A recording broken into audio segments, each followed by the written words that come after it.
I've been able to get 4.0 GPA semesters consistently as being a student in the best university in my country and one of the best universities in the world. And so watch this entire video to learn exactly one of the biggest tips that I've received and implemented in order to do exactly that. And so what I wanted to teach you today, and I'm going to be doing this with you step by step so that you don't really leave this video confused on what to do. And so the biggest thing that has changed not my life, but my studying technique and the results I get on exams and courses is learning how to read the textbook. And the thing is, this is something that you think you know how to do as a no, I just read, right? That's if you first of all read the textbook, because 99% of people watching don't even do that to begin with. But I've found that at least just reading it, even if you're reading it passively, makes my experience at the lecture much more sophisticated and makes me facilitate learning and retaining that information into my long-term memory a lot better and faster. And so if you read the textbook, even if it takes an hour a week, it's going to make your studying time for your exams a lot less. It might take 2 hours or 3 hours. And so if you do the delayed gratification task, then you're gonna get a better experience when you're studying for your exams. And so yeah, that's level 1, is just reading the textbook and doing that before the lecture. There's no point really doing it after the lecture because that's like the main learning experience of the lecture. But if you do your pre-reads, as in if you're studying chapter 21 today, then you read the textbook before the lecture. And this is something that I do usually on the weekend, and I stack all my textbook readings on like the Sunday or the Saturday so that I'm not really too busy throughout the week. And so yeah, level 1 is just read the textbook. Ideally do it on the weekend because you're less busy, and at least do it passively. Now if you want to actually reduce the studying time you need to do for your exams even less and make your time of the lecture even more enjoyable, as in you actually understand what the professor is talking about, then do this method that I'm about to teach you right now. And so we're about to go on this iPad, and the method is called the SQ3R method. And this is something that I was taught by my first year introductory psychology professor. And this is what I do whenever I have to read the textbook. Now, quick disclaimer, you don't necessarily have to read the textbook for every single class. And okay, just because I said that doesn't mean now you're going to take that and be like, oh yeah, I don't need to read the textbook. If I have a really easy class, there's only 2 conditions. First of all, if you have a really easy class, then I'll get away with a 95 without really trying. We're not really trying, but at least attending the lecture and doing appropriate studying. But I don't need to go the extra mile of reading the textbook and doing extra homework or watching extra YouTube videos on the topic. But condition 1, if it's an easy class, but you kind of have to do that by first reading the textbook for the first couple of weeks and then kind of evaluating how hard the course is. Second condition is if the lecture covers every single thing, like if it has literally every single piece of information in it, and you don't really need to, like the textbook doesn't supplement anything, then you can do either one of 2 things. Read the textbook summary section, which is like 2 to 3 pages. You can get it done in 10 minutes, but you still want to take notes on it using kind of a similar method that I'm about to teach. Or you can read the lecture slides before the lecture actually happens and also take pre-read notes. Again, but if it's easy, maybe you just need to read it. You don't need to take much notes. Either way, let's say the course is hard, or it's like the first couple weeks and you're just evaluating, which means you should preferably do this method. And so the SQ3R method, what does it stand for? First of all, you have S, which is to survey. And so what you do when you survey is just like skim through. So you're just skimming through the textbook, looking at the different sections within the unit, as in let's say it's unit 21 or chapter 21, but then you have like 21.1, 21.2, 22, 23, and you just kind of see the main points of what the chapter is talking about. This will help you actually get an idea of what you're reading. You're not reading just to get the task out of the to-do list, or you're not just reading just for the sake of going through words, but you're trying to, I need the intention that I'm reading this textbook in order to learn, in order to get something out of it. Why? Because otherwise, just go play video games, because you're going to get the same thing out of it. You're like, at least you're going to enjoy that time instead of reading the textbook, not enjoying it, but also not getting anything out of it. So survey is just to skim through. Then you have Q, which is question. So this is where you create your question. And so this is where you get out your notebook or your iPad, whatever you take notes with, and you kind of create a question where it's like what do I need to answer after I read this textbook? And so let's actually go through right here. And so I'm open up my genetics textbook from my genetics class. And so you can see here within the chapter, I'm in 21.3, which is epigenetic processes affect development. And so this is within chapter 21. And so the thing is, whenever you do start reading, which we'll get to in another step, you don't want to read the whole chapter all at once. You kind of want to break it down, right? And so let's go to the beginning of the chapter right here. Okay, this is not working out, bro.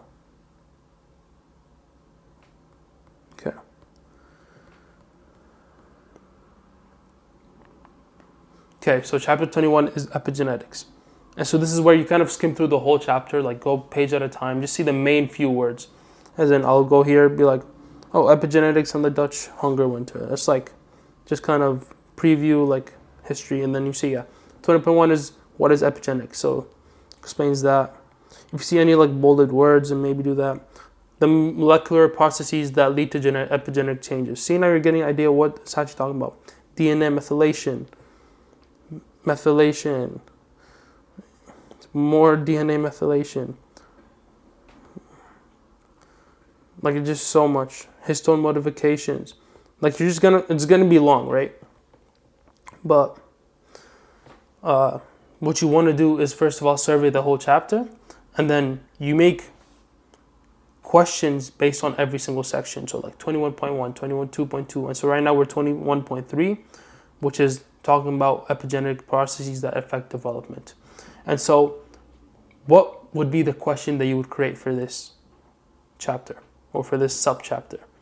And so remember, this is the question we'll be answering after we read. And so something appropriate would be like, what are the different epigenetic processes that affect development, right?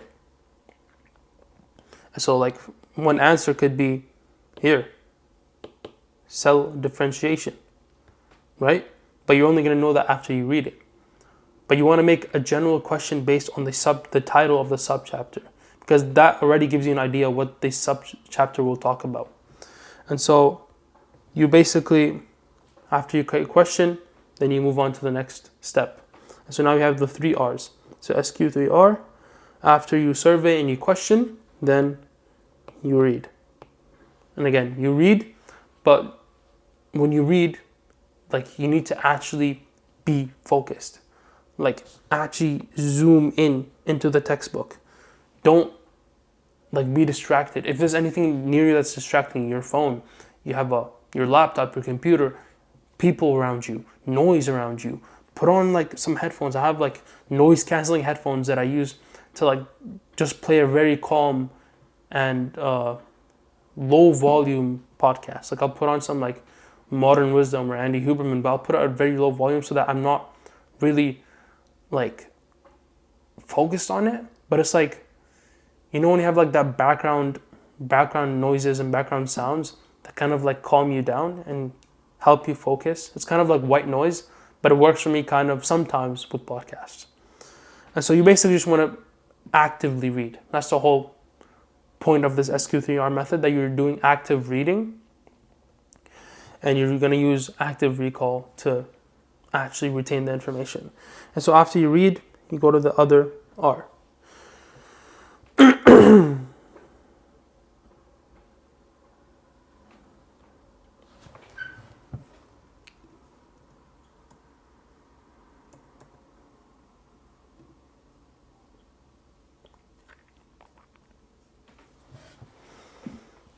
And so the other R is recite, but I like to just like say recall because I remember that better, and it's kind of the same thing. And again, we just said active recall.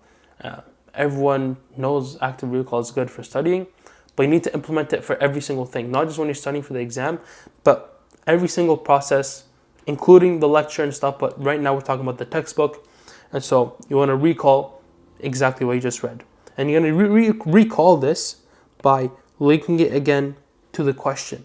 And so remember, we wrote down the question on our notebook, right? 21.3, and we put the question.